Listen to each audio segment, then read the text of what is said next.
کہ انصار کی محبت ایمان کی علامت ہے اور انصار کا بغض نفاق کی علامت ہے۔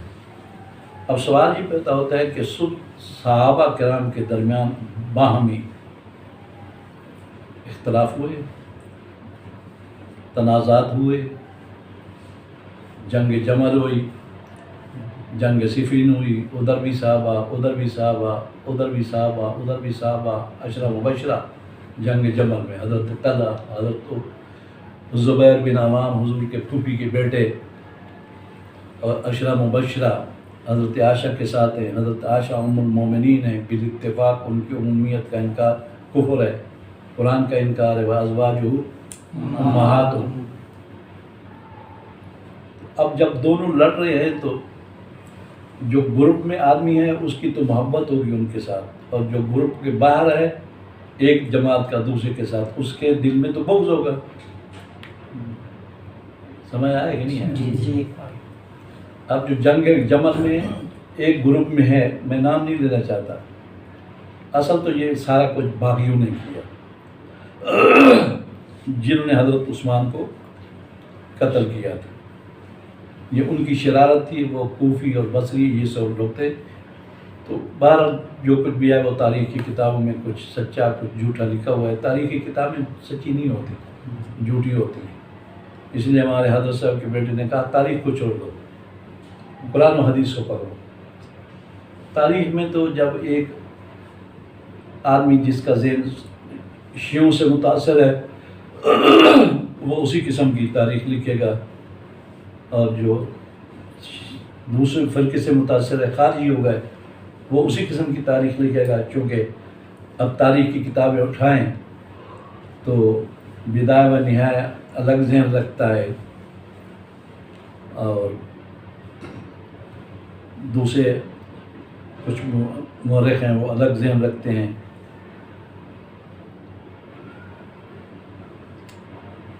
اب سوال یہ پیدا ہوتا ہے کہ حضور علیہ الصلوۃ والسلام نے تو یہ فرما دیا کہ انصار کی محبت ایمان ہے اور انصار کا بغض نفاق ہے، تو کیا وہ دو گروپ جو ہیں، دونوں صحابہ ہیں، دونوں مومن ہیں، کیا جن کے دل میں بغض ہے وہ منافق ہے؟ منافق ہو گئے؟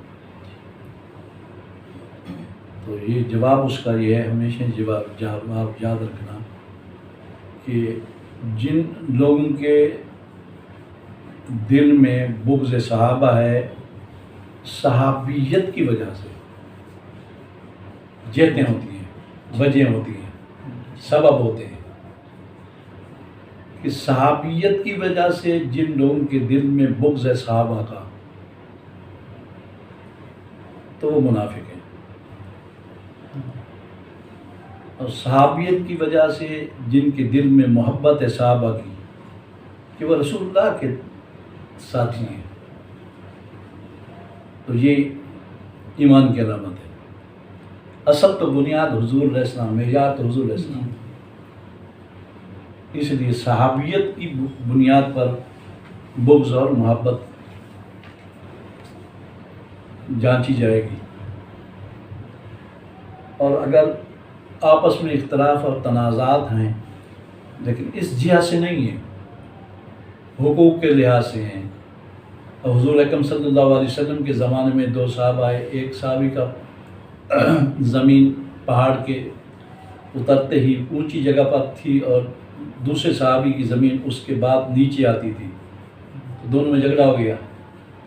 جب بارش آتی تھی تو اوپر والا پانی روک لیتا تھا، نیچے والے نے شکایت کی یا رسول اللہ پانی بارش کا آتا ہے، برانی علاقہ تھا، برانی کہتے ہیں کہ بارش سے سیراب ہوتا ہے وہ علاقہ، تو اس نے کہا یا رسول اللہ یہ پانی روک دیتا ہے، تو حضور کریم صلی اللہ علیہ وسلم نے ارشاد فرمایا کہ اتنا پانی لے لیا کرو جتنا تمہارا حق ہے، باقی چھوڑ دیا کرو۔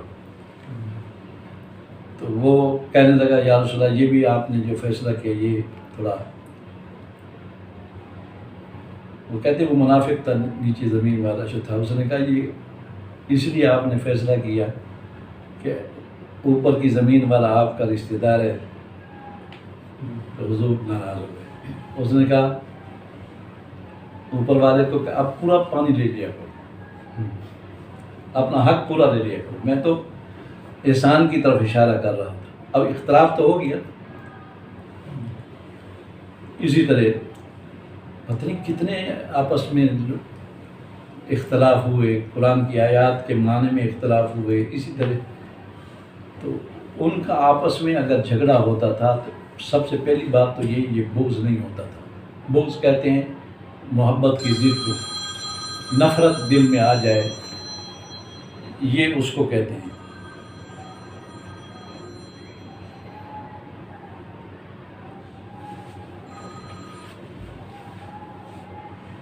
بغض کہتے ہیں کہ نفرت آ جائے دل کے اندر. تو صحابہ کرام جو آپس میں تنازع کر رہے تھے ان کے دل کے اندر اس طرح بغض نہیں تھا جیسے کہ جس کی مذمت کی جائے بغض کی. دوسری وجہ یہ تھی کہ ان کا آپس میں جو تنازع تھا صحابیت کی بنیاد پر نہیں تھا، بلکہ اپنے حقوق کے حوالے سے یا اپنے اتحاد کے حوالے سے. علامہ بدر الدین عینی کہتا ہے انما کان حالهم فی ذلک حال المجتہدین فی الاحکام. وہ صحابہ جو باہم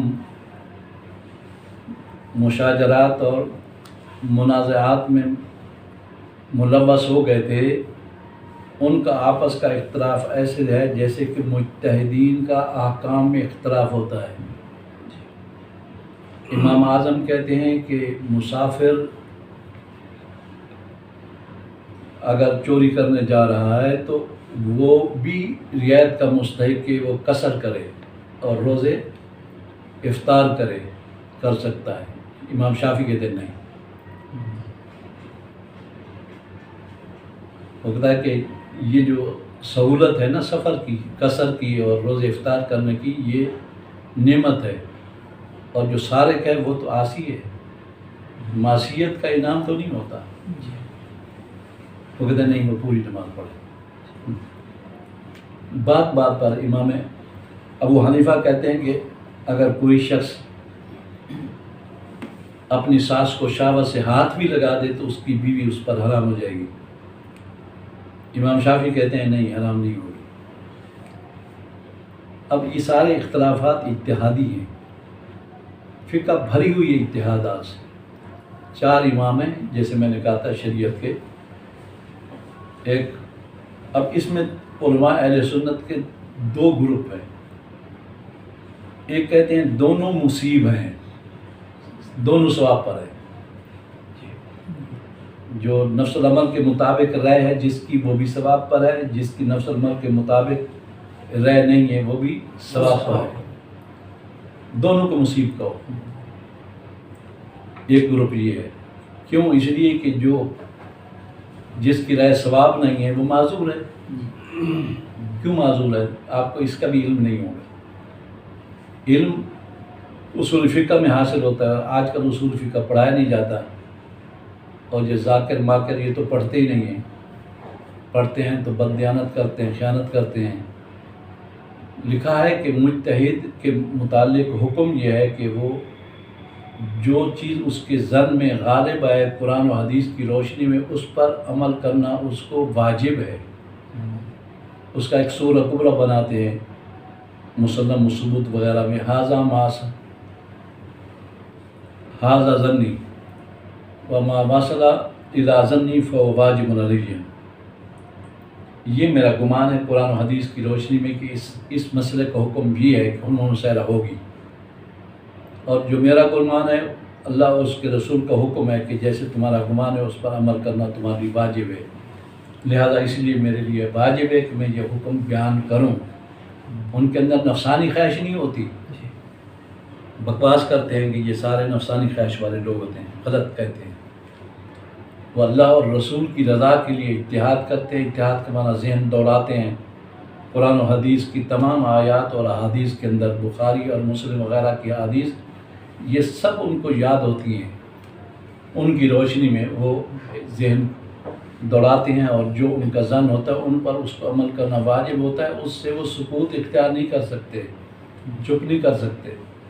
تو اس لیے وہ حکم دیتے ہیں. یہ فلسفہ ہے اس بات کا کہ آخر وہ ان مجتہدین کی جو رائے خطا ہے وہ آخر بات کیوں کرتے ہیں جی؟ اس لیے وہ معذور ہیں۔ علامہ لکھتا ہے کہ ما انہ مخاطب بما یراہ و یظنہ، اس لیے کہ وہ مخاطب ہے اللہ تعالیٰ کا، اس کے رسول کی طرف سے، جو گمان کرتا ہے اس پر عمل کرے، اس وجہ سے وہ مجتہد بات کرتا ہے، لہذا دونوں مصیب ہے۔ جس کی رائے نفس العمل کے مطابق ہے وہ بھی مصیب ہے، جو نفس العمل کے مطابق نہیں ہے اس کی مصیب ہے۔ علم مشارہ کے مسئلے میں امام اعظم بھی مصیب ہیں اور امام شافعی بھی مصیب ہے، قصر کے حوالے سے وہ بھی مصیب ہے، وہ بھی مصیب ہے۔ ہم دونوں کو کسی کو مفتی نہیں کہیں گے۔ اور ایک گروپ اہل سنت و جماعت کا یہ ہے کہ جو جس کی رائے صواب نہیں ہے، دوسرے کی رائے خطا ہے، لیکن خطا کے کئی معنی ہیں۔ خطا اجتہادی ہے، جیسے ایک شخص نے تیر چلایا، اس نے کہا کہ ہرن ہے، لیکن وہ ہرن نہیں تھا، آدمی تھا، اس کو لگ گئی، تو یہ خطا کون سی ہے؟ اجتہادی ہے، اس پر قصاص نہیں ہے، دیت ہے۔ اگر یہ خطا نہ ہوتی، اجتہادی معصیت کی خطا ہوتی نا، تو پھر اس پر قصاص ہوتا۔ اور اگر ایک قصدن کسی کو قتل کرتا ہے کہ یہ خطا معصیت ہے۔ بات سمجھ آ رہی ہے؟ جی۔ تو جو مجتہدین ہوتے ہیں ان کی جو خطا ہے وہ کہہ سکتے ہیں ان خطا پر ہیں، لیکن ان کی خطا معصیت نہیں ہوتی، خطا اجتہادی ہوتی ہے۔ یہ خطا اور ثواب یہ مجتہدین کے حوالے سے ان کی طرف نسبت کی جاتی ہے، لیکن کچھ لوگ حق اور باطل کی نسبت کرتے ہیں، تو یہ غلط ہے۔ دونوں مجتہد، ہم یہ نہیں کہہ سکتے کہ امام اعظم ابو حنیفہ حق پر تھے، امام شافعی باطل پر تھے۔ باطل تو معصیت ہوتی ہے، سمجھ آیا؟ تو اس لیے یہ کہنا کہ جنگ جمل میں سید عائشہ صدیقہ اور حضرت طلحہ اور حضرت زبیر یہ باطل پر تھے، حضرت علی حق پر تھے، تو اس کا معنی یہ ہے کہ انہوں نے پبلک کو سمجھ نہیں ان باتوں میں، لیکن انہوں نے یہ کہا کہ یہ معصیت کی، انہوں نے، وہ گناہگار تھے۔ جنگ جمل میں صحابہ کرام، حضرت عائشہ، یہ ساری گناہگار تھی۔ ایک مولوی تقریر کہا تھا، ہمارا یہ تو اتفاق ہے اہل سنت و جماعت کا کہ حضرت علی حق پر تھے، لہذا دوسرے باطل پر ہیں۔ اب باطل تو معصیت ہوتی ہے، آپ یہ کہیں کہ حضرت علی ثواب پر تھے، یہ ہمارا عقیدہ ہے، اور ان کے مقابل میں جو لوگ تھے وہ خطا پر تھے، اور خطا اجتہادی تھی، یہ کہیں آپ۔ اب اپنے بغض باطن کو چھپانے کے لیے وہ اس قسم کی اصطلاح استعمال کرتے ہیں، لوگوں کو پتہ نہیں چلتا، عوام کو پتہ نہیں چلتا، جو صاحب علم ہوتے ہیں وہ سمجھ جاتے ہیں کہ یہ صحابہ کا بغض رکھ کے دل میں یہ بات کر رہا ہے۔ کبھی کوئی بہانہ بناتے ہیں، کبھی کوئی بہانہ بناتے ہیں۔ اللہ تعالیٰ ہدایت عطا فرمائے۔ تو یہ علامہ بدر الدین عینی نے یہی کہا کہ صحابہ کرام کے درمیان جو آپس میں مقابلہ معاہدہ ہوا، سب کچھ، اسی لیے یہ کہتے ہیں کہ اللہ تعالیٰ نے سورہ حشر کے اندر فرمایا والذین جاؤوا من بعدہم یقولون ربنا اغفر لنا ولاخواننا الذین سبقونا بالایمان ولا تجعل فی قلوبنا غلا للذین آمنوا ربنا امام زین العابدین کے پاس کچھ وہ لوگ آئے جو صحابہ کے دشمن تھے۔ اب انہوں نے یہ سمجھا کہ حضرت زین العابدین بھی دشمن ہیں، وہ تو ایسے تھے نہیں، اختلاف ہو گیا جو کچھ ہوا، تو حضرت زین العابدین نے ان سے کہا دیکھو سورہ حشر میں 3 لوگوں کا ذکر ہے، اب مجھے سورہ حشر پوری آتی نہیں، پہلے ہے مہاجرین کا ذکر، پھر ہے انصار کا ذکر۔ آپ نے پوچھا تم مہاجر ہو؟ میں نے کہا آپ نے پوچھا تم انصار ہو؟ میں نے کہا نہیں۔ آپ نے فرمایا مسلمانوں کے 3 گروپ ہیں یا 3 جماعتیں ہیں، ایک مہاجرین کا، ایک انصار کا، اور ایک گروپ وہ ہے جن کے متعلق اللہ تعالیٰ فرماتے ہیں والذین جاؤ من بعدہم، صحابہ کے جو بعد آئے، یقولون ربنا اغفر لنا ولاخواننا الذین سبقونا بالایمان، ہمیں بھی معاف کر دے اور ان لوگوں کو جو ہم سے پہلے گئے ان کو بھی معاف کر دے۔ تو حضرت زین العابدین نے فرمایا کہ اللہ کی قسم کھا کر میں کہتا ہوں تم تیسرے گروپ میں بھی نہیں ہو۔ تم نے خود اقرار کیا مہاجر بھی نہیں ہم، انصار بھی نہیں ہم، تو مومنوں کے تو 3 گروپ ہیں، تو تیسرے گروپ میں کہتا ہوں کہ تم نہیں ہو، حلفیہ کہتا ہوں۔ تو کون ہوں گے وہ؟ منافق، اور منافق کی حقیقی، عملی نہیں، اعتقادی۔ یہ تفسیر قرطبی اور دوسری کتابوں میں آپ اسی آیت کے ماتحت دیکھیں، یہ ساری روایت لکھی ہوئی ہے۔ تو اس لیے علامہ یہ کہتا ہے کہ ان کے درمیان جو مساجرات ہیں، مخالفات ہیں، آپس میں تنازعات ہیں، ان کو دلیل بنا کر ان کو بک کرنا یہ صحیح نہیں ہے۔ تو وہ بشر ہیں، بشروں سے ایسا ہو جاتا ہے، اور اگر حضور کی صحبت کی وجہ سے ان کو تکلیف ہوتی ہے تو پھر تو وہ کافر ہیں۔ اور حقیقت یہ ہے کہ ان کو صحبت کی وجہ سے تکلیف ہوتی ہے۔ وہ کہتے ہیں کہ حضور کریم صلی اللہ علیہ وسلم کی نماز جنازہ میں صحابہ کم ہو گئے تھے، پھر جس وقت ثقیفہ بنی سعد میں فیصلہ ہوا حضور کے بعد امیر المومنین خلیفہ وقت حضور کا نائب ابو بکر صدیق ہوگا، تو سب مرتد ہو گئے۔ اس لیے کہ نص سے ثابت ہے حضرت علی کی خلافت، اور نص کا انکار کفر ہے، وہ سب مرتد ہے۔ یہ ایک جماعت ہے جو متشددین ہیں، یہ وہ کہتے ہیں۔ کتابیں دیکھیں، حضرت عبدالعزیز محدث دہلوی کی کتاب ہے تحفہ اثنا عشریہ، اس کو اٹھا کر دیکھیں۔ اللہ تبارک و تعالیٰ صحابہ کے دشمنوں سے پناہ عطا فرمائے، ان سے ڈرو اور دور رہو، وما علینا الا البلاغ۔